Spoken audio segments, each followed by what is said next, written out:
Isang babae ang pumasok sa dealership na nakasuot ng uniforme ng janitor. Tila hindi siya napapansin ng mga tao. Nilalampasan siya, binabaliwala at kumikilos na para bang siya'y hindi nakikita. Literal na tumalikod ang mga sales staff at dumaan ang manager nang hindi man lang siya sinulyapan. Ngunit habang siya ay hindi pinapansin, maingat niyang itinatala sa isip ang bawat pangalan, bawat komento at bawat banayad na pang-iinsulto. Ang hindi nila alam, makalipas lamang ang 2 araw, haharap sila sa kanya at siya ang magpapasya kung sino ang mananatili sa trabaho at sino ang matatanggal. Pumasok si Luciana ilang minuto bago magtanghali. Maayos ang kanyang madilim na asul na uniforme sa paglilinis, ngunit halatang ilang beses na itong nagamit. Makintab ang kanyang itim na sapatos, subalit manipis na ang mga swelas at bahagyang bitak-bitak ang balat dahil sa mahabang panahon ng paggamit. May dala siyang simpleng telang bag na nakasabit sa kanyang balikat at kumikilos siya nang hindi nagmamadali, tahimik na pinagmamasdan ng lahat sa paligid. Napakalaki ng showroom. Ang pinakintab na sahig ay kumikislap na parang salamin at ang maningning na puting ilaw ay sumasalamin sa perpektong ibabaw ng mga imported na sasakyan. Ang amoy ng bagong balat ay nahahalo sa espresso at tahimik na ambisyon. Ang mga sales representative ay mabilis at episyenteng tumatawid sa sahig, ngunit kapag ang bisita lamang ay mukhang seryosong mamimili. Huminto si Luciana sa harap ng isang pilak na sedan. Maingat niyang sinuri ang labas nito at bahagyang yumuko upang silipin ang loob sa pamamagitan ng bintana. Hindi niya ito hinawakan. Siya'y nagmasid lamang. Isang lalaking nakaabong suit ang dumaan nang hindi siya kinikilala. Isa pang salesman ang inayos ang kanyang kurbata at mabilis na lumapit sa isang magarang mag-asawang kakapasok pa lamang. May suot na mamahaling gintong relo ang lalaki at may dalang luxury handbag ang babae. Nagpatuloy lamang si Luciana sa paglalakad. Sa huli, tumigil siya sa tabi ng pinakamahal na sasakyang nakadisplay. Isang makapangyarihang itim na SUV na may premium na detalye at espesyal na launch plate. Maingat na inilagay ang presyo sa loob ng windshield. Matiyaga siyang naghintay, walang lumapit. Matapos, huminga ng malalim, lumingon siya sa pinakamalapit na salesman na nakasandal sa counter habang nag-i-scroll sa kanyang telepono. "Excuse me," sabi niya sa mahinahon at magalang na tinig. Saglit siyang tiningnan ng lalaki. Mabilis na sinuri ang kanyang uniforme, ang lumang sapatos at ang simpleng bag. Pagkatapos ay ibinalik ang tingin sa screen. Nasa likod ang reception area. Malamig nitong sagot. "Kung nandito ka para sa paglilinis, kausapin mo ang supervisor." Sandaling nanahimik si Luciana, pinagmamasdan ang kawalang interes nito. "Interesado ako sa impormasyon tungkol sa sasakyang ito," sabi niya, sabay turo sa SUV. Malakas na bumuntong hininga ang salesman, ibinulsa ang telepono at tumingin sa kanya ng may hayagang pagkainip. "Hindi para sa lahat ang modelong iyan," mabagal niyang sabi na parabang nagpapaliwanag ng isang malinaw na bagay. "Imported, 3-liter engine, tunay na leather ang interior, fully automatic, mahigit kalahating milyon ang halaga." Bahagyang tumango siya. "Nauunawaan ko, maaari ko bang makita ang loob?" Maikling natawa ang lalaki at tumingin sa paligid na tila inaanyayahan ng iba na makibahagi sa biro. "Ma'am, ang buwan ng hulog pa lang niyan ay mas mataas kaysa sa kabuuang kita ng maraming tao. Hindi kita gustong ma-offend, pero..." Sandali siyang nag-atubili. "Baka nasa maling lugar ka." Nanatiling kalmado ang kanyang mukha, walang bakas ng pagkainis o pagkadismaya, tanging maingat na kamalayan lamang. "Naiintindihan ko," sagot niya habang inilalabas ang kanyang telepono. Bumalik ang salesman sa counter, wala ng interes. Mabilis siyang nag-type at nagpatuloy sa paglalakad. Sa kabilang bahagi ng showroom, pinagmamasdan ni Rodrigo ang lahat habang nakapulupot ang mga braso. Sa loob ng 5 taon, pinamunuan niya ang sales team, humihingi ng matitinding resulta at nagpapatupad ng mahigpit na kontrol. Maayos na naka-slick back ang kanyang buhok, preskong puti ang kanyang polo, at perpektong nakatali ang kanyang kurbata. Nakalagay ng may pagmamalaki sa kanyang name badge ang buong pangalan, Rodrigo Fuentes, Commercial Manager. Napansin niya nang lumapit si Luciana sa isa pang sasakyan. Nakita niya ang pagtatangka nitong kunin ang atensyon ng isang saleswoman na piniling huwag siyang pansinin. Pinanood niya habang nakatayo itong mag-isa sa gitna ng showroom, hawak ang kanyang telepono. Lumapit si Rodrigo sa isang maliit na grupong nagtipon malapit sa coffee machine. May tutulong ba sa kanya? Mahina niyang tanong, sabay tango sa direksyon ni Luciana. Nagkibit balikat ang isang salesman. Baka napadaan lang, boss. Mukhang cleaning staff. Bahagyang natawa si Rodrigo. Hayaan si Penelope ang umasikaso. Kailangan niya ng numero. May ilang mahinang tawanan ng sumunod. May idinagdag ang isa na hindi narinig ni Luciana, ngunit malinaw ang tunong mapanukso. Nasa kabilang panig si Penelope, nag-aayos ng papeles ng kliyente nang marinig niya ang kanyang pangalan. Sa edad na 26, siya ang pinakabata sa sales team at ang nag-iisang hindi pa nakakaabot sa quarterly goal. Tumingin siya pataas sa tamang sandali upang makita si Rodrigo na kumikindat sa direksyon ni Luciana. Hindi man niya narinig ang buong sinabi, naunawaan niya ang mensahe. Ibigay mo sa baguhan, wala rin naman siyang naisara. Bumigat ang mga salita sa kanyang dibdib. Hindi iyon ang unang beses na siya'y napahiya. Hinigpitan niya ang hawak sa clipboard at huminga ng malalim. Saglit niyang naisip na huwag na lang pansinin iyon.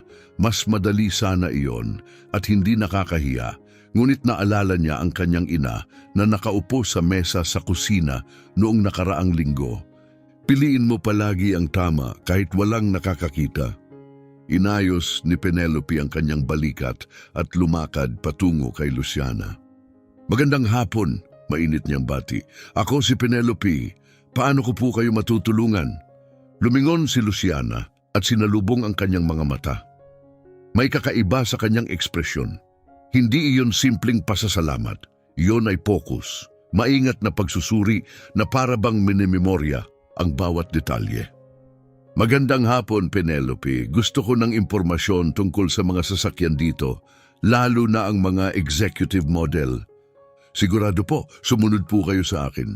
Magkasama silang naglakad sa showroom. Ipinaliwanag ni Penelope ang 3 magkakaibang sasakyan, ang performance, konsumo sa gasolina, onboard technology at saklaw ng warranty. Malinaw siyang magsalita, walang komplikadong termino o pagmamataas. Tinrato niya si Luciana nang may parehong paggalang na ibinibigay niya sa sinumang kliyente. Nagtanong si Luciana ng tiyak at makabuluhang mga tanong. Pinagtuunan niya ng pansin ang bawat detalye at gumawa ng mga tala sa kanyang telepono. Mula sa malayo, pinanood ni Rodrigo ang lahat ng may halatang pagkainip. Sayang ang oras niya, bulong ng isang salesman. Walang sinabi si Rodrigo. Umiling lamang siya at pumasok sa meeting room. Halos 1 oras ang naging pag-uusap ni Penelope at Luciana. Nang matapos ito, nagpasalamat si Luciana sa pamamagitan ng isang matatag na pakikipagkamay at isang makahulugang tingin na hindi agad naunawaan ni Penelope. Higit pa yon sa karaniwang paggalang. Parang pagkilala. Salamat sa iyong profesionalismo, Penelope. Napakahusay ng paghawak mo sa lahat. Ngumiti si Penelope, hindi sigurado kung bakit tila may bigat ang mga salitang iyon. Lumabas si Luciana sa pangunahing pinto, tumawid sa parking lot at sumakay sa isang simpleng kotse na nakaparada sa lilim. Bago pa andarin ang makina, Binuksan niya ang kanyang telepono at nag-type ng huling tala, kultura, kumpirmado. Desisyon sa loob ng 48 oras. Isinuot niya ang seatbelt, inayos ang salamin at umalis ng hindi man lang lumingon. Sa loob ng dealership, nagpatuloy ang lahat gaya ng dati. Walang nagbigay pansin, walang naghinala. Wala ni isa sa kanila ang nakaunawa sa paparating. Pumasok si Rodrigo sa meeting room at isinara ang pinto gamit ang kanyang paa. Inihagis niya ang isang folder sa mesa at umupo sa kanyang umiikot na upuan. Pagkatapos ay sinuri niya ang kanyang telepono. May 3 mensahe mula sa may-ari ng dealership, pawang nagtatanong tungkol sa buwanang performance figures. Mabilis siyang nag-type ng may kumpiyansang tugon. Naabot ang target, nakasynchronize ang team. Ganap na kontrolado ang sitwasyon. Pinindot niya ang send at napangiti ng may kasiyahan. Kontrolado ang lahat. Palagi naman ganun. Sa loob ng 5 sunod-sunod na taon, pinamunuan niya ang sales team na yon. At ni minsan ay hindi sila nagtapos ng 1 quarter na may lugi. Naniniwala siyang lubos niyang nauunawaan ang formula. Alam na alam niya kung anong mga hakbang ang dapat gawin at alam na alam niya kung sino-sinong tao ang dapat asahan. Tahimik na bumukas ang pinto at pumasok si Penelope, yakap ang kanyang clipboard sa dibdib. Rodrigo, maaari ba kitang makausap sandali? Hindi niya inalis ang tingin sa kanyang telepono. Sige. Yung kliyenteng tinulungan ko kanina, nagtanong siya ng mga napaka-espesipikong detalye. Sa tingin ko may posibilidad na bumalik siya. Maaari ko ba siyang ilagay sa sales pipeline ko? Isang maikling, mapanuyang tawa ang kumawala sa kanya bago siya tuluyang tumingala. Pipeline, ulit niya, iniunat ang salita na parabang katawa-tawa ito. Penelope, gaano ka nakatagal dito? 8 buwan? 9. Mahina niyang sagot. 9 na buwan at hindi mo pa rin marunong suriin ang isang customer. Humigpit ang kanyang mga daliri sa clipboard. Nagtanong siya tungkol sa financing options, saklaw ng warranty, gastos sa maintenance. At ano nga ba ang suot niya? Putol ni Rodrigo, bahagyang yumuko palapit sa kanya. Uniforme ng tagalinis, tama? Lumang sapatos, simpleng bag. Magalang siya, giit ni Penelope, at mukhang tunay na interesado. Mariing ipinatong ni Rodrigo ang kanyang palad sa mesa. Hindi galit, ngunit malinaw na naiinis. Ang paggalang ay hindi nagbabayad ng buwanang hulog, Penelope. Ang interes ay hindi automatikong nagiging pirmadong kontrata. Gusto mo bang maabot ang kwota mo o nagpapatakbo ka ng charity?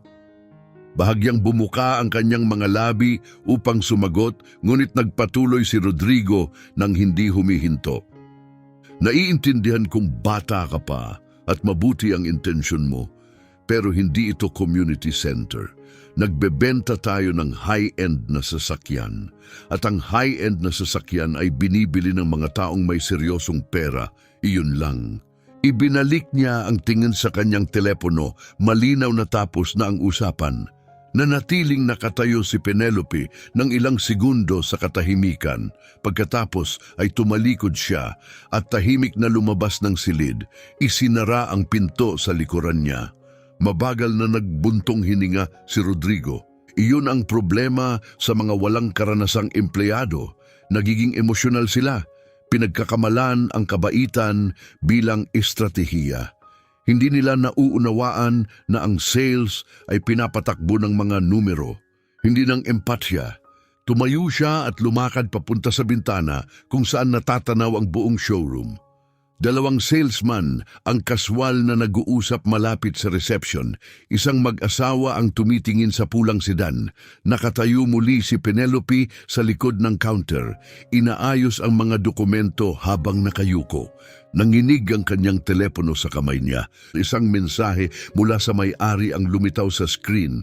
Kailangan kitang makausap, makalipas ang 2 araw. 10:00 ng umaga, bahagya siyang napakunot noo. Hindi karaniwan ang mga meeting na naka-schedule ng ganoong kaaga. Gayunpaman, hindi iyon nakakabahala. Malamang tungkol iyon sa mga plano sa pagpapalawak o marahil isang gantimpalang pinansyal. Posibleng pareho pa nga. Mabilis siyang sumagot, confirmed.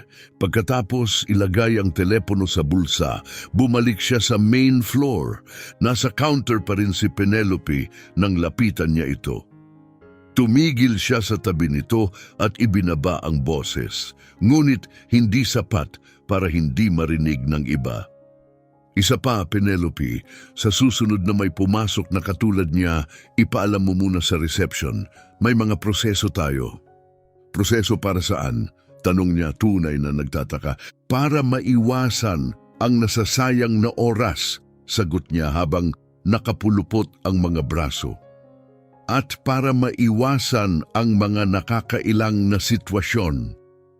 Isang salesman sa malapit ang pigil na tumawa. Ang isa naman ay umubo, kunwari hindi nakikinig. Naramdaman ni Penelope ang pag-init ng kanyang mga pisngi. Hindi iyon galit. Hiya iyon. Bahagyang tinapik ni Rodrigo ang kanyang balikat sa paraang mapangmata. Huwag kang mag-alala, matututuhan mo rin. Pagkatapos ay naglakad siya palayo. Nanatiling nakatayo si Penelope, mahigpit na pinipisil ang kanyang panulat. Hindi iyon ang unang beses na kinausap siya ng ganoon at duda siyang iyon na ang huli. Ngunit may kakaiba sa araw na iyon, ang paraan ng pagtingin sa kanya ni Luciana, ang matatag na pakikipagkamay, ang huling mga salita. Napaka-professional mo. Wala ni isa sa dealership na yon ang nagsabi sa kanya ng ganon dati. Kahit minsan, huminga ng malalim si Penelope at bumalik sa kanyang mga gawain. Pagkalipas ng ilang oras, nang tuluyan ng magsara ang dealership, si Rodrigo ang huling umalis. Ikinandado niya ang pangunahing pinto, inactivate ang alarm system at tumawid sa parking lot patungo sa sarili niyang sasakyan, isang itim na sedan mula sa pinakabagong model year, kumikislap ang mga chrome rims. Pinagana niya ang makina, binuksan ang musika, inayos ang kanyang upuan at umalis na humuhuni sa sarili. Magiging maganda ang susunod na araw. Isang meeting kasama ang may-ari, malamang na mga papuri. Posible pa nangang promosyon. Naniniwala siyang karapat dapat siya roon. Mahigpit niyang pinamamahalaan ang kanyang team, quarter, pagkatapos ng quarter ng solidong resulta. Habang nagmamaneho, napunta ang isip niya kay Penelope. Kawawang bata, mabait, masipag, pero hindi sapat ang tibay, kulang sa instinct, kulang sa talas. Sinusubukan niyang magbenta sa pamamagitan ng simpatya sa halip na kalkulasyon. Hindi siya magtatagal sa ganong kapaligiran. Siguro 6 na buwan pa, ngumiti si Rodrigo sa sarili, ganon talaga ang negosyo. Kung hindi ka makasabay, mapapalitan ka. Itinaas niya ang volume ng musika at mas idiniin ang tapak sa accelerator. Sa mismong sandaling iyon, wala pang kalahating kilometro ang layo. Nakaupo si Luciana sa loob ng isang glass office sa 12 palapag ng isang commercial tower. Sa harap niya ay isang mahabang conference table. 3 computer monitor ang marahang kumikislap. Nakalatag ang mga nakaprint na ulat sa tabi ng mga financial chart na nagdedetalya ng performance ng dealership. May hawak siyang panulat at maingat na nagsusulat ng mga tala sa isang itim na kwaderno. Isang lalaking nakaabong suit ang pumasok sa opisina. Luciana, tapos na ang evaluation, sabi nito habang inilalapag ang isang folder sa harap niya. Naabot na ng dealership ang operational limit nito. Mataas ang antas ng utang, kapos ang liquidity at tumataas ang default rates. Agarang nangangailangan ng panlabas na kapital ang may-ari. Binuksan niya ang folder at sinuri ang nilalaman, mga spreadsheet, mga kasunduan, sales data, at ang staff, tanong niya nang hindi itinataas ang ulo. Ayon sa mga ulat, produktibo sila, naabot ang mga target, malakas ang performance metrics ng commercial manager. Dahan-dahang isinara ni Luciana ang folder. Ayon sa mga ulat, ulit niya. Naghintay ang lalaki sa kanyang magiging reaksyon. Sumandal siya sa upuan, pinag-intertwine ang mga daliri at minasdan ang skyline ng lungsod sa ibaba. Nailigtas ko na ang 3 kumpanya na may magagandang numero ngunit may toxic na pamumuno, marahan niyang sabi. Pinagsisihan ko ang 2 sa mga iyon. Isinasaalang-alang mo bang iwanan ang akwisisyon na ito? Maingat na tanong ng lalaki. Nanatili siyang tahimik ng ilang sandali. Sumagi sa kanyang isipan ang mukha ni Penelope. Ang batang empleyadong humakbang pasulong nang ang iba ay umatras. Nag-alok ng paggalang sa silid na puno ng pagmamaliit. Piniling maging tapat kahit walang nakamasid. Hindi, sagot ni Luciana sa wakas. Balak kong ayusin ito. Bahagyang tumango ang lalaki. Kailan ka babalik? Sinilip niya ang oras sa kanyang relo. Makalipas ang 2 araw, 10:00 ng umaga. Kinuha niya ang kanyang telepono at nag-type ng maikling mensahe para sa may-ari ng dealership. Pinal na ang desisyon, kumpirmado ang meeting sa loob ng 48 oras. Pagkatapos, ipadala iyon. Inilapag niya ang telepono sa mesa at ibinalik ang tingin sa bintana. Sa ibaba, nagpatuloy ang ritmo ng lungsod.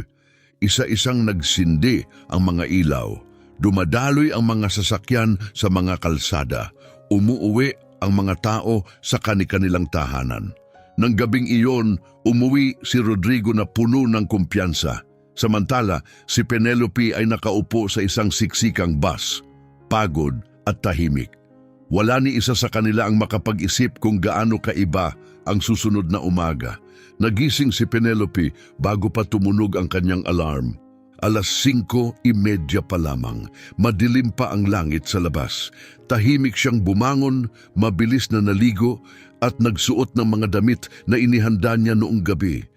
Itim na pantalon, puting blouse, simpleng mababang takong. Gising na ang kanyang ina, nakatayo sa kusina at naghahanda ng kape. Magandang umaga, anak. Magandang umaga, ma'am. Tahimik silang nag-almusal. May kakaibang kakayahan ng kanyang ina na maramdaman kapag may bumabagabag sa puso ni Penelope. Hindi ito nagtatanong, nanatili lamang itong naroon habang inaabot ni Penelope ang kanyang bag at tumayo sa may pintuan. Nag-atubili siya. Ma'am, sulit bang manatili sa lugar na hindi ka nire-respeto? Huminto ang kanyang ina sa paghuhugas ng tasa at maingat siyang tiningnan. Depende, sagot nito. Ginagawa mo ba ang tama? Sandaling nagmuni-muni si Penelope. Naniniwala akong oo. Kung ganoon, oo, sulit. Pinunasan ng kanyang ina ang mga kamay at lumapit. Bihira ang problema sa trabaho mismo, Penelope. Madalas na sa taong namumuno. Ang mahirap na boss ay isang bagay na tinitiis natin habang naghahanap ng mas magandang oportunidad. Pero hindi tayo yumuyuko kailanman. Mahigpit niya itong niyakap bago umalis. Puno ang bus. Nakatayo siya, mahigpit na nakahawak sa strap sa itaas, nakatanaw sa bintana, ngunit hindi talaga napapansin ang mga kalyeng dinaraanan. Naglakbay ang kanyang isipan. Naalala niya ang meeting ni Rodrigo sa may-ari noong umagang iyon. Ang komento nito tungkol sa protocol at si Luciana. Babalik kaya talaga ang babaeng iyon? Malamang hindi. Bumaba si Penelope, 2 blok bago ang dealership, bumili ng maliit na kape sa isang tindahan sa kalsada at dahan-dahang naglakad patungo sa entrance ng staff. Pagdating niya, naroon na si Rodrigo. Nasa reserved space ang kotse nito. Nakasuot siya ng perpektong navy suit at may dalang makintab na leather briefcase. Kinawayan siya nito mula sa malayo. Magandang umaga, Penelope. Bahagya siyang tumango at pumasok sa gusali. 8:40 a.m.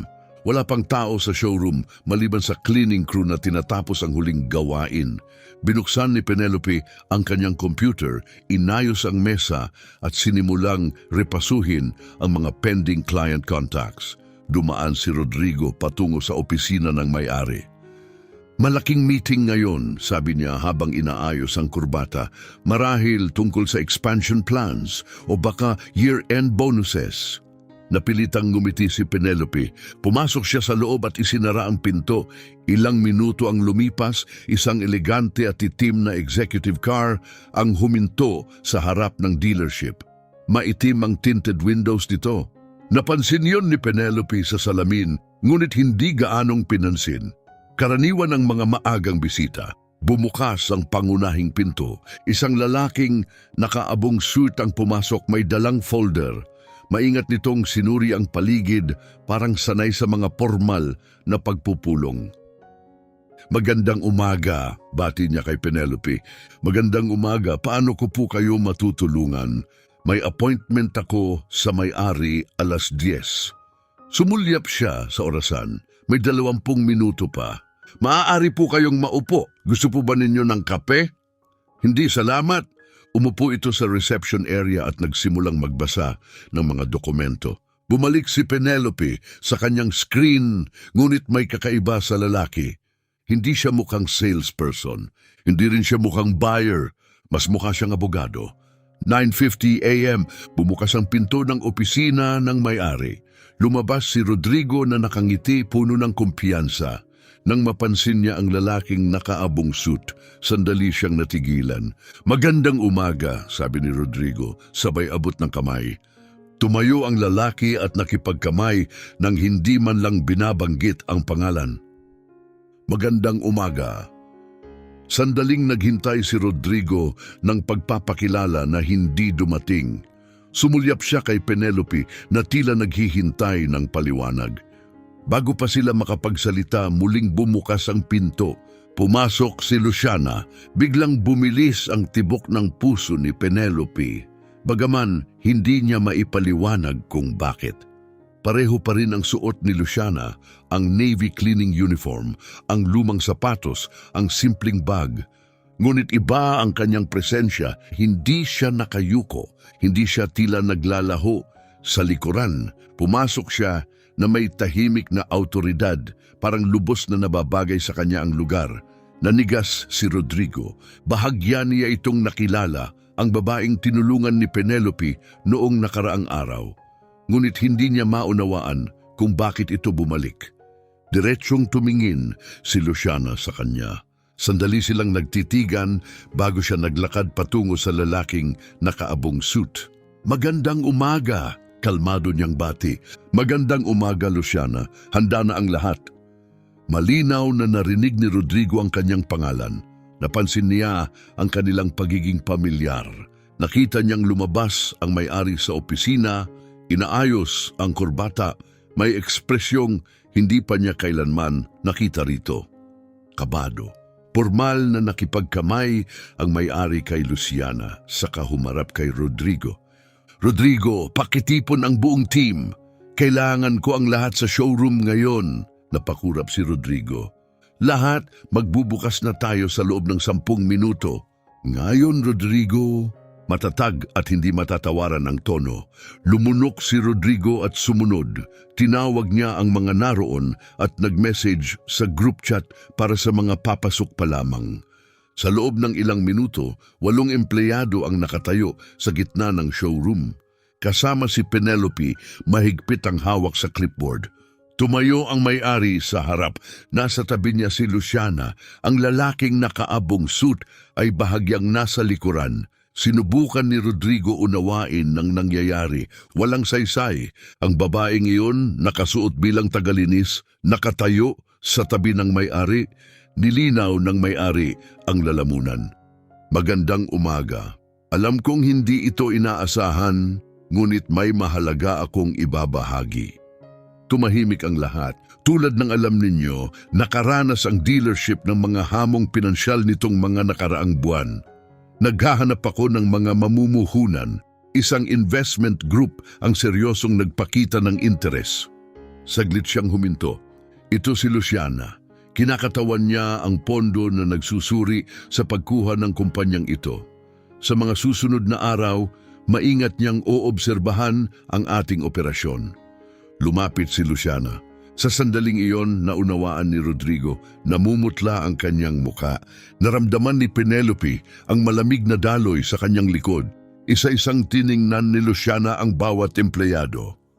Nang magtagpo ang mga mata nila ni Rodrigo, pinanatili niya ang titig sa loob ng 3 mahabang segundo. Pagkatapos ay bumaling siya kay Penelope. Ngumiti siya rito, isang maliit, halos hindi mapansing ngiti, ngunit malinaw ang mensahe. Nagpatuloy ang may-ari. Hindi lamang financial results ang rerepasuhin ni Luciana, higit sa lahat susuriin niya kung paano tinatrato ang mga customer. Ebalwasyon din ito ng kultura ng kumpanyang ito. Sinubukang magsalita ni Rodrigo, ngunit tila nawala ang kanyang boses. Muling humakbang si Luciana. Narito ako 2 araw na ang nakalipas, kalmado niyang sabi. Inobserbahan ko ang serbisyo, inobserbahan ko ang mga tao, at sa mga susunod na araw, magpapatuloy ako sa pag-oobserba. Saglit siyang tumigil dahil ang pinal na desisyon ng pondo ay nakasalalay sa kung ano ang matutuklasan ko rito. Parang nawalan ng sahig si Rodrigo. Sa unang pagkakataon sa loob ng 5 taon, wala na sa kanyang kontrol ang sitwasyon. Kumalat ang katahimikan sa showroom. Bago tayo magpatuloy, dagdag ni Luciana, may kailangan kayong maunawaan. Hindi ako nag-invest dahil sa kasalukuyang numero. Nag-invest ako dahil sa potensyal. At ang potensyal na yon, patuloy niya, ay nakasalalay sa mga taong nagtatrabaho rito. May isang senior salesman na nagtaas ng kamay. Excuse me, may trabaho pa ba kami? Diretsyong tumingin si Luciana. Depende. Gusto ba ninyo? Oo, syempre. Kung ganon, may simpleng tanong ako. Ilan sa inyo ang tunay na naniniwalang pantay ang paggalang na ibinibigay ninyo sa bawat customer? Walang sumagot. Hindi ninyo kailangang sumagot ngayon, sabi niya. Ngunit sa susunod na mga araw, makikinig ako at magmamasid.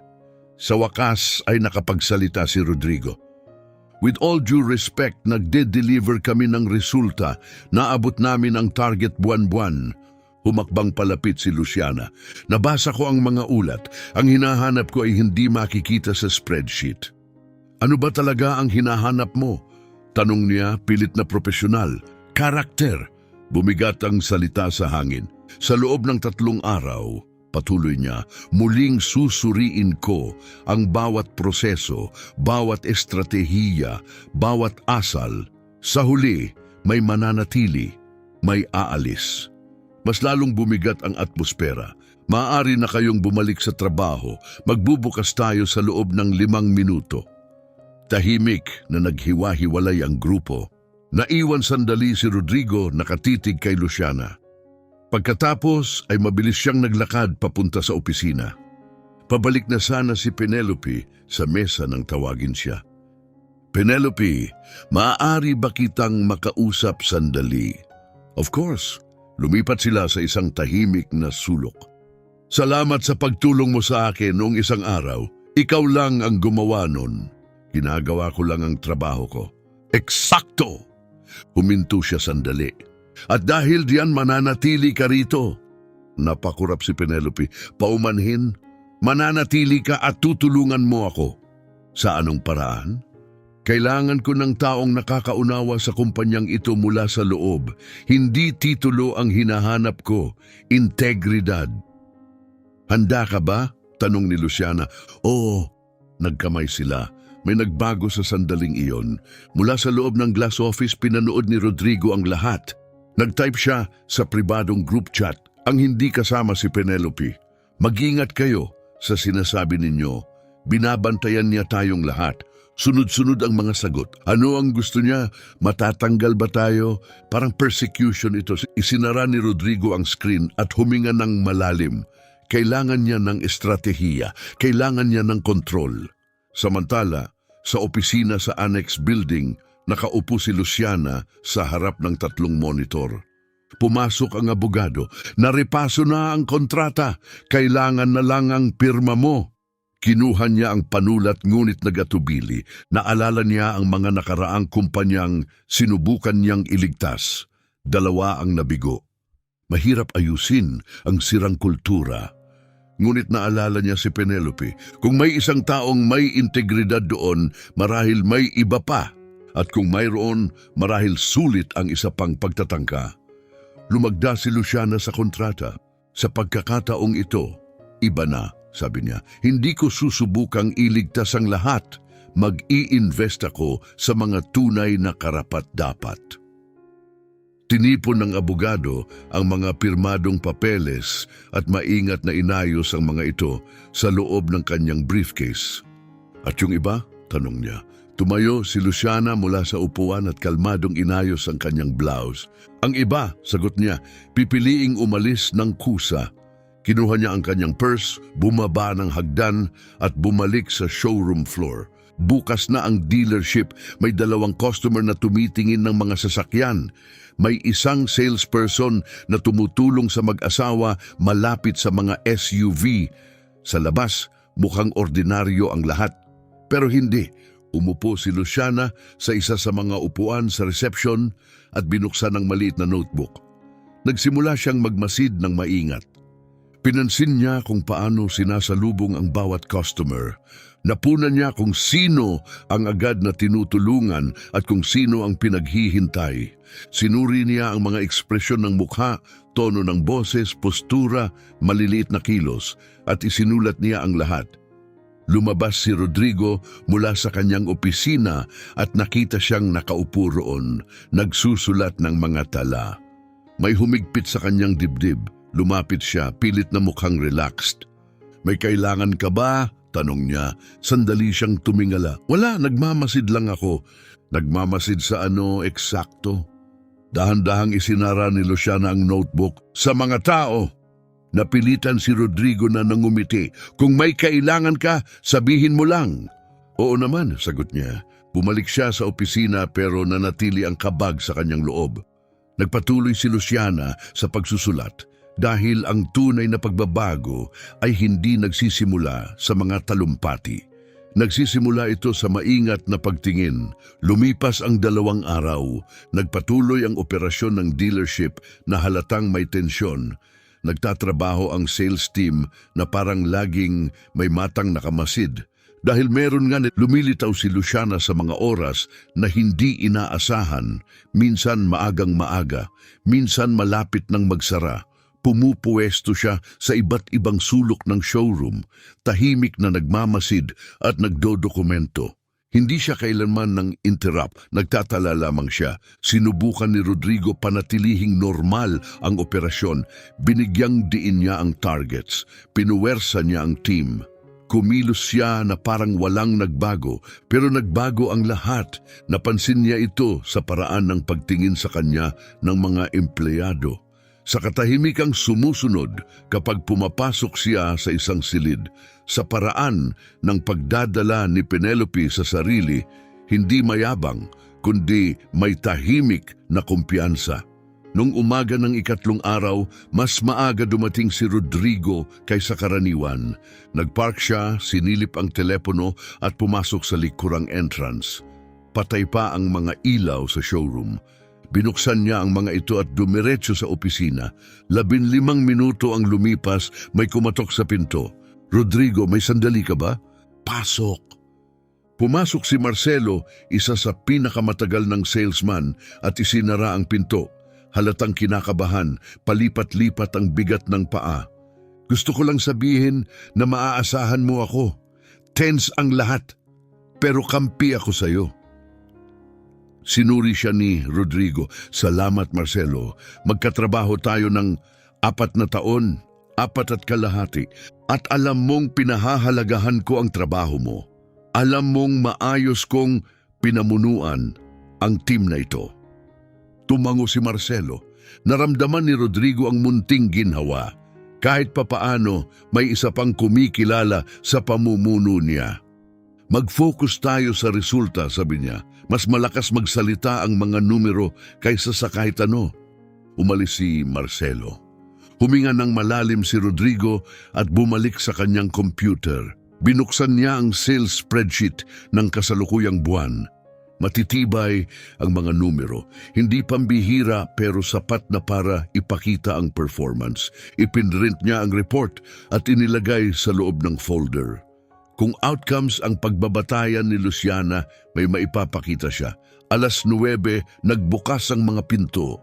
Nagsimulang pumasok ang mga customer, pumuwesto ang mga salesperson. Tuloy ang operasyon gaya ng dati. Naglakad si Rodrigo sa showroom, bumabati sa mga bisita, inaayos ang display ng mga sasakyan, itinatama ang bahagyang tabingin na price tag, mukhang kontrolado ang lahat. Pagkatapos, muling bumukas ang main entrance. 2 lalaki na naka-formal suit ang pumasok. Hindi sila kilala ni Rodrigo, ngunit sa tindig nila halatang seryoso at may autoridad. Agad siyang lumapit. Magandang umaga mga Ginoo, maligayang pagdating, paano ko kayo matutulungan? Sinuri ng mas matandang lalaki ang paligid. Nandito kami para kay Luciana. Bahagyang natigilan si Rodrigo. Wala siya sa ngayon. Ako ang sales manager. Baka ako ang makatulong. Hindi. Kailangan naming makausap siya ng direkta. Halos wala ng puwang para makipagtalo ang tono nila. Itinuro ni Rodrigo ang upuan sa reception. Maupo po muna kayo, kukontakin ko siya. Bumalik siya sa opisina at tinawagan si Luciana. Halos agad itong sumagot. Rodrigo, magandang umaga. May 2 Ginoo rito na hinahanap ka. Ipinipilit nilang ikaw mismo ang kausapin. May maikling katahimikan. Darating ako sa loob ng 10 minuto. Natapos ang tawag. Bumalik si Rodrigo sa reception area. Paparating na siya. Tumango lamang ang mga lalaki at nanatiling nakaupo. Bumalik si Rodrigo sa showroom, ngunit mas tumindi ang tensyon sa loob niya. Sino sila? Bakit parang napaka-urgent? Makalipas ang 8 minuto, dumating ang kotse ni Luciana sa labas. Pumasok siya ng may kumpiyansa. Binati ang 2 lalaki na parang mga kasamahang kilala na niya at inakyat sila sa opisina sa 2nd palapag. Pinanood yon ni Rodrigo mula sa malayo.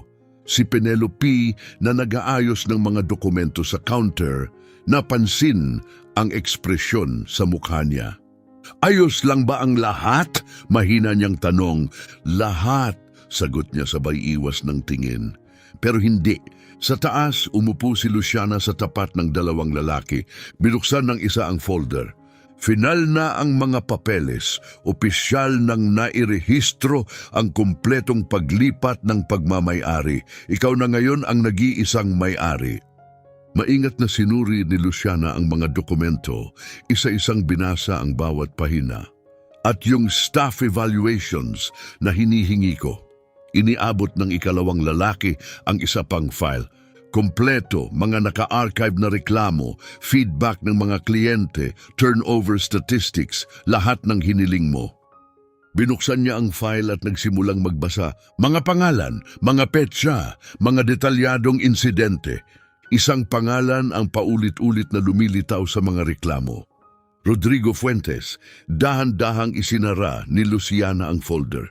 Salamat, iwanan ninyo sa akin. Tumayo ang mga lalaki, nakipagkamay at umalis.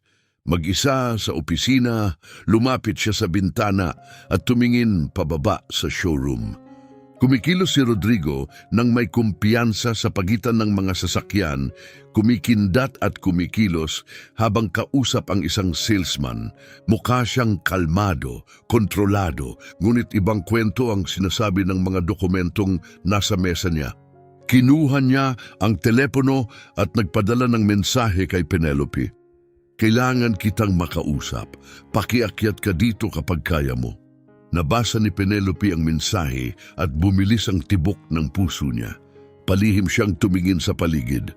Wala namang nakapansin. Tahimik siyang umakyat ng hagdan.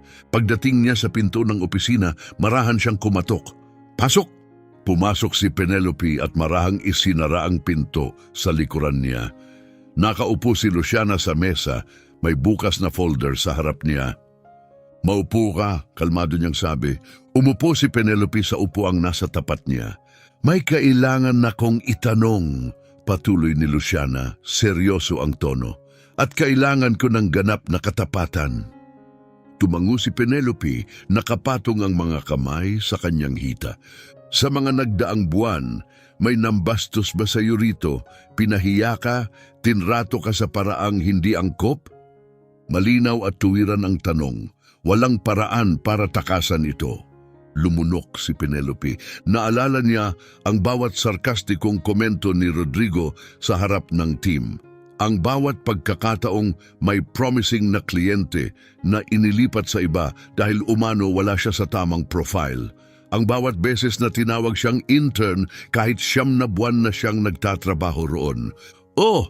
sagot niya, matatag ang boses kahit may tensyon. "Sino?" Sandaling nag-atubili si Penelope.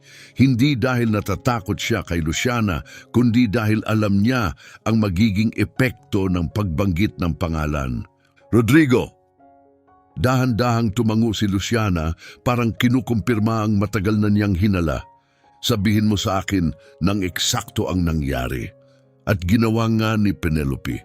Ikinuwento niya ang lahat mula pa noong unang linggo niya sa dealership, ang pampublikong panunumbat, ang mga biro na may pagmamaliit, ang pag-agaw sa mga oportunidad, ang unti-unting pagsubok sa kanyang kumpiyansa sa harap ng iba.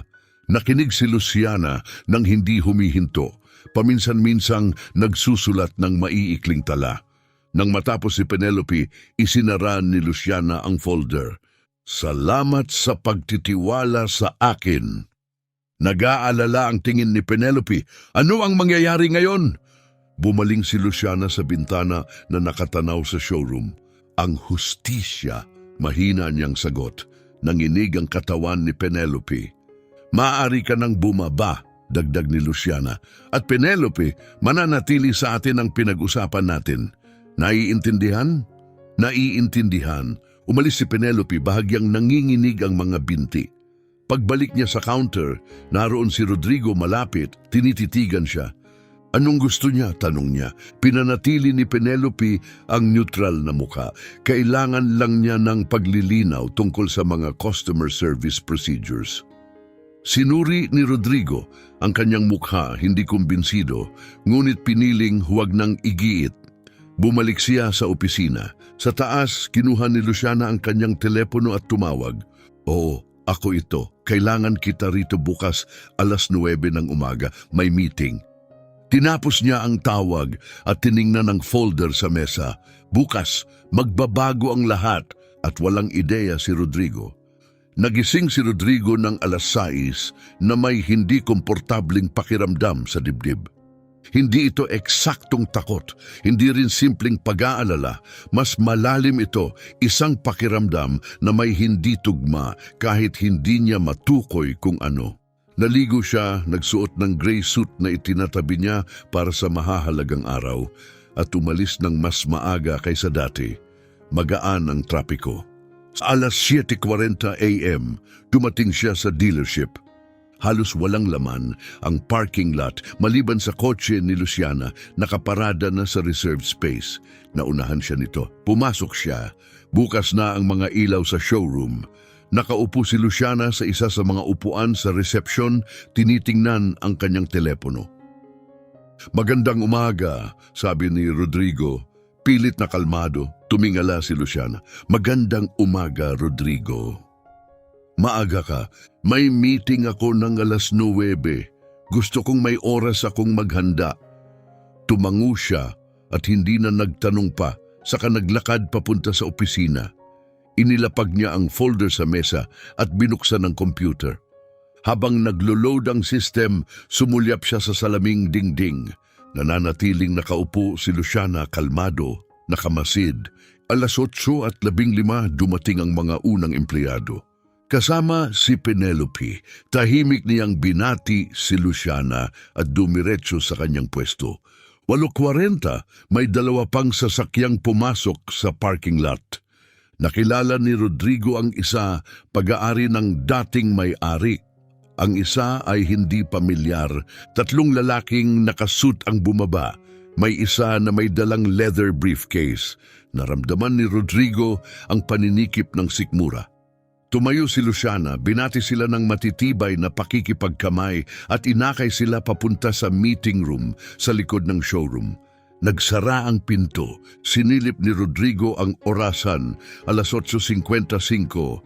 Sinubukan niyang mag-focus sa trabaho pero hindi niya magawa. Paulit-ulit na papatingin ang mga mata niya sa saradong pinto, naghahanap ng palatandaan. Eksaktong 9:00, bumukas ang pinto. Si Luciana ang unang lumabas at tumigil sa gitna ng showroom. Kalmado pero may awtoridad ang boses niya. Maaari ko bang hingin ang atensyon ninyo?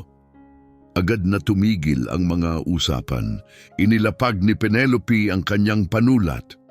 Tinapos ni Marcelo ang tawag. Lumabas si Rodrigo sa opisina at tumayo ng ilang hakbang palayo. Alam kong naging mabigat ang mga huling araw, panimula ni Luciana. Nauunawaan kong ang kawalan ng katiyakan ay nagdudulot ng pagkabalisa. Hindi madali ang paglipat ng pamumuno. Napuno ng katahimikan ang silid, kaya magiging malinaw ako. Tapos na ang evaluation at kompleto na ang acquisition. Simula ngayon, opisyal na akong may-ari ng dealership na ito. May mahinang bulungan sa hanay ng staff, parang bumagsak ang sikmura ni Rodrigo. Pero hindi lang ako pumarito para bumili ng negosyo, patuloy niya. Pumarito ako para maunawaan kung paano nagtutulungan ang mga tao, paano nila tinatrato ang isa't isa, at paano nila tinatrato ang bawat taong pumapasok sa pintuang iyon.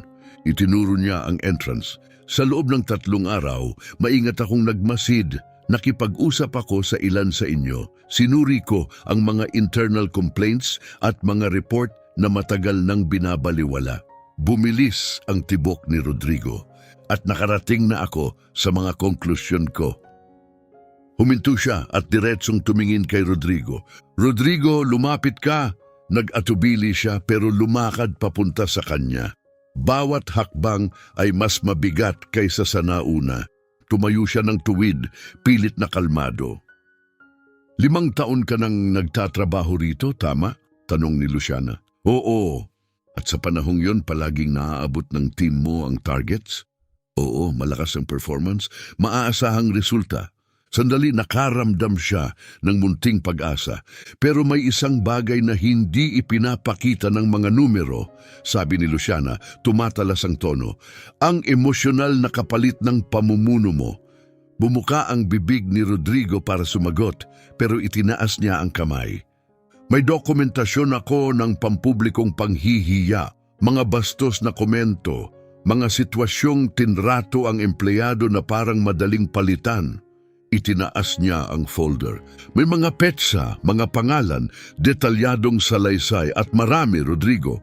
Uminit ang mukha niya. Hinihingi ko lang ang kahusayan. Mabilis niyang depensa.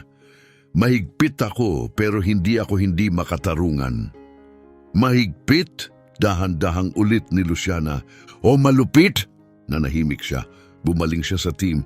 Ilan sa inyo ang nakaramdam na pinahiya niya kayo sa harap ng iba? Walang gumalaw sa una. Maaari kayong magsalita ng malaya, tiniyak niya. Walang gaganti, ipinapangako ko. Bumigat ang katahimikan sa buong showroom. Pagkatapos, dahan-dahang itinaas ni Marcelo ang kamay.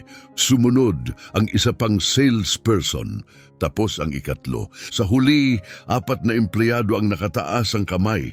Tumingin si Rodrigo sa paligid, hindi makapaniwala. Pinapalaki ninyo, sabi niya, pilit ang boses. Hindi, maring sagot ni Luciana. At alam mo yan. Isinara niya ang folder at hinarap siya. Rodrigo, magaling ka sa paglikha ng resulta. Hindi ko ikakaila ang kakayahan mo, pero ang pagiging competent ay hindi lisensya para mangbastos.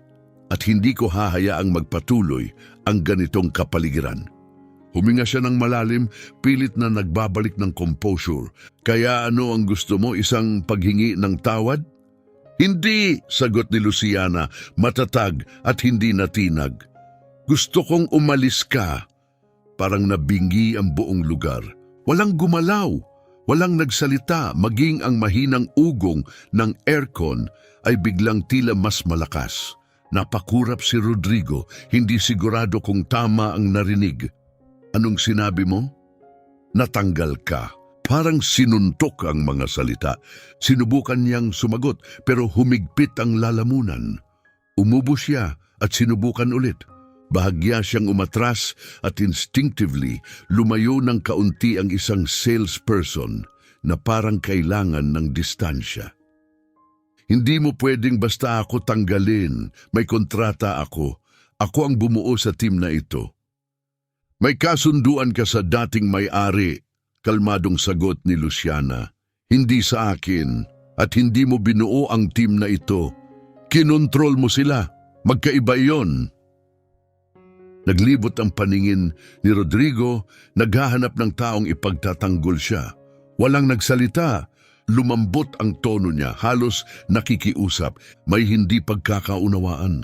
Kung mali ang interpretasyon ni Penelope, pwede kong linawin.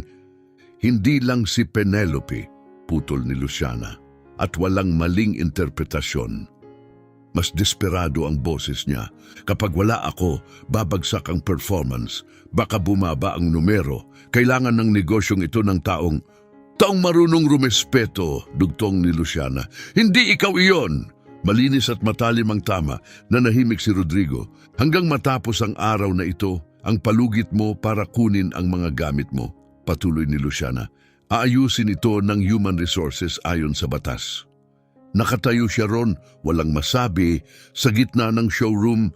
Sa unang pagkakataon sa loob ng maraming taon, wala siyang masasabi.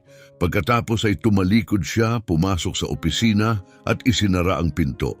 At sa sandaling iyon, hindi na kontrolado ni Rodrigo Fuentes ang anumang bagay. Naghintay si Luciana hanggang tuluyang magsara ang pinto bago muling humarap sa team. Alam kong hindi komportable ang nasaksihan ninyo, sabi niya. Pero kailangan.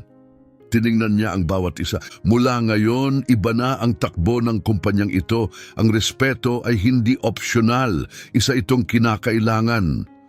Tahimik na tumango ang sales staff. Maaari na kayong bumalik sa trabaho. Dahan-dahang naghiwa-hiwalay ang grupo. Naiwan si Penelope, nakatitig kay Luciana. Isang munting tango ang nagpalitan sa kanila na ipatupad ang hustisya. Ngayon, panahon na para magtayo muli. Pagkalipas ng 2 oras, lumabas si Rodrigo mula sa dealership na may hawak na kartong kahon. Sa loob nito ay isang coffee mug, mga personal na dokumento at isang naka-frame na litrato. Iwas siya sa eye contact, hindi siya nagpaalam. Tahimik siyang tumawid sa showroom, itinulak ang pinto at nawala sa parking lot. Walang sumunod sa kanya. Mula sa bintana ng opisina, pinanood ni Luciana ang pag-alis ng kanyang kotse. Hindi siya nakaramdam ng tagumpay. Ginhawa lamang, bumaba siya at muling tinipon ang team. Alam kong mabigat ang araw na ito, panimula niya. Pero ngayon, uusad tayo. Tiningnan siya ng mga salesperson na may halong pag-aalinlangan at paggalang. Gusto kong malinaw, patuloy niya. Walang mapaparusahan dito dahil nagtrabaho kayo sa ilalim ni Rodrigo. Walang mapapahamak dahil nanahimik kayo. Kayang patahimikin ng takot ang tao, naiintindihan ko iyon. Huminto siya. Pero simula ngayon ang pambabastos sa customer, sa katrabaho o kanino man ay hindi papayagan. Hindi ito tungkol sa mga patakaran sa manual. Tungkol ito sa pinaka-basic, ang pagtrato sa kapwa ng may dignidad. May isang salesperson na nagtaas ng kamay. Sino ang mamamahala sa team ngayon? Bumaling ang tingin ni Luciana kay Penelope. Tinatalaga ko pa ang desisyong iyon, pero may naiisip na akong tao. Bumilis ang tibok ng puso ni Penelope, ngunit nakatingin lang siya sa harap. Sa ngayon, bumalik kayo sa trabaho, ayusin ang serbisyo, maging tapat, gawin ng tama ang pundasyon, itatayo natin ang iba, hakbang-hakbang. Muling naghiwa-hiwalay ang grupo, naiwan si Penelope, mahigpit ang hawak sa clipboard. Lumapit si Luciana, sumama ka sa akin. Umakyat sila sa opisina, isinara ni Luciana ang pinto at itinuro ang upuan. Umupo ka. Sumunod si Penelope, mamasa-masa ang palad. Kumuha si Luciana ng isa pang upuan at umupo sa tapat niya, walang mesa sa pagitan nila. Penelope, may gusto akong ialok sa'yo. Tahimik na nakinig si Penelope. Kailangan ng team na ito ng liderato, isang taong nauunawaan kung ano talaga ang pakiramdam na magtrabaho rito. Isang taong naalala kung saan siya nagsimula. Sandali siyang huminto. Gusto kitang gawing bagong sales manager. Napatitig si Penelope, gulat na gulat. Kulang pa ako sa karanasan, sabi niya, at hindi maganda ang targets ko nitong mga nakaraang buwan. Dahil limitado ang mga oportunidad mo, sagot ni Luciana. Ilang sales ang inilipat sa iba dahil masyadong importante raw ang kliyente para sa'yo. Ibinaling ni Penelope ang tingin pababa. 7 sa loob ng 2 buwan. Tumango si Luciana. At sa kabila nun, pumasok ka pa rin. Tinrato mo pa rin ng tama ang mga customer. Mas marami akong nakikitang halaga sa karakter mo kaysa sa kahit anong performance chart. Naramdaman ni Penelope ang pag-akyat ng emosyon sa lalamunan. Hindi ako sigurado kung kaya ko, amin niya. Walang sino man ang sigurado bago magsimula, mahinahong sabi ni Luciana. At susuportahan kita, hindi ka mag-iisa, bubuin natin ito ng magkasama. Huminga ng dahan-dahan si Penelope. At kung mabigo ako, ayusin natin, sagot ni Luciana. Pero mas pipiliin kong mag-invest sa taong may integridad kaysa sa taong perpekto ang resume. Iniabot niya ang kamay. Tinatanggap mo ba? Tiningnan ni Penelope ang kamay, saka ang mga mata ni Luciana. Sa unang pagkakataon matapos ang matagal na panahon, tunay niyang naramdaman na may naniniwala sa kanya. Tinatanggap ko. Nagkamay sila. Magaling, sabi ni Luciana na may munting ngiti. Magsisimula ka sa Lunes. Sa pagitan ng ngayon at noon, pag-isipan mong mabuti kung anong klaseng leader ang gusto mong maging, sabi ni Luciana. Dalhin mo sa akin ang mga ideya mo. Tumango si Penelope, pilit pang inuunawa ang lahat ng nangyari. Maaari ka nang umalis, dagdag ni Luciana. Tumayo si Penelope pero bago niya maabot ang pinto, lumingon siya. Luciana. Oo, salamat sa lahat ng ito. Nagbigay si Luciana ng munting ngiting parang may alam na. Huwag mo akong pasalamatan, patunayan mong tama ako. Bumaba si Penelope, bahagyang nanginginig ang mga binti. Pagdating niya sa counter, nilapitan agad siya ni Marcelo. Oh, ayos lang ba ang lahat? Tiningnan niya ito sa mata. Ayos ang lahat. Hindi niya binanggit ang promosyon. Hindi pa. Kailangan niya munang intindihin ito sa sarili niya. Mabagal ang takbo ng natitirang araw. May mga customer na pumasok, tinulungan at umalis. Sa tingin ng iba, parang normal na ulit ang operasyon. Pero may nagbago, mas magaan ang hangin, may tahimik na ginhawang hindi pa naroon dati. Bandang hapon na, matapos umalis ang huling customer, bumaba si Luciana sa showroom sa huling pagkakataon sa araw na iyon. Naglakad siya sa pagitan ng mga sasakyan. Pinapansin ang bawat detalye. Ang kintab ng sahig na sumasalamin sa mga ilaw, ang malinis na puting liwanag sa itaas, ang amoy ng bagong leather. Eksaktong katulad pa rin ang itsura ng lahat gaya nung unang pagbisita niya. Ang pinagkaiba, ang pagmamay-ari. Sa kanya na ito ngayon at balak niyang pamunuan ito sa ibang paraan. Tinatapos ni Penelope ang pag-secure ng counter nang lumapit si Luciana. Isa pa! Marahan na sabi ni Luciana. Oo, tumingin siya sa paligid para matiyak na sila lang ang naron. Nung tinulungan mo ako noon dahil ba naawa ka sa akin? Agad umiling si Penelope. Hindi, tinulungan kita dahil iyon ang tama. Kahit alam kong maaring pagtawanan ka ng iba. Ngumiti si Luciana ng totoo. Iyan mismo ang dahilan kung bakit magiging mahusay kang leader. Humarap siya sa exit sa kahuminto. Alam mo ba kung ano ang natutunan ko matapos bumisita sa mga kumpanyang tulad nito? Tanong niya nang hindi lumilingon. Ano? Kahit sino pwedeng pumilit ng resulta gamit ang takot. Pero ang lumikha ng lugar na gusto talagang pasukan ng mga tao, kailangan niya ng karakter. Tumingin siya muli sa showroom. Madaling turuan ang tao kung paano magbenta, pero ang pagtuturo ng respeto, hindi. Pagkatapos ay umalis siya. Naiwan si Penelope mag-isa sa tahimik na lugar. Tumingin siya sa paligid, ang mga bakanting upuan, ang mga kotse na kumikislap sa ilalim ng ilaw, at ang glass office na hindi na nakakatakot tingnan. Sa unang pagkakataon, naisip niyang pamunuan ang dealership, hindi sa pamamagitan ng pananakot, hindi sa pamamagitan ng kontrol, kundi sa dignidad. Pinatay niya ang mga ilaw, ikinandado ang mga pinto at lumabas. Gabi na sa lungsod. Nasa kotse si Luciana at inayos ang rearview mirror. Bago pa andarin ang makina, binuksan niya ang note na isinulat niya noong unang araw, "Culture confirmed, decision in 48 hours." Binura niya ito at pinalitan ng bagong mensahe, "Culture corrected, reconstruction started." Itinabi niya ang telepono, iniikot ang susi at nagmaneho papasok sa gabi. Kinabukasan, dumating si Penelope at napansin ang isang sobre sa ibabaw ng kanyang mesa. Sa loob nito ay isang bagong name badge, Penelope Martinez, Sales Manager. Mayroon ding nakaprint na papel na may 6 na malinaw na layunin, ayusin muli ang customer service process. Deadline, 15 araw. Tukuyin at itama ang mga hindi balanseng pamamahagi ng sales. Ipatupad ang cultural training para sa buong team. Suriin ang individual targets at magpresenta ng proposal bago mag-Biyernes. Ayusin ang 3 pending customer complaints, nakalakip.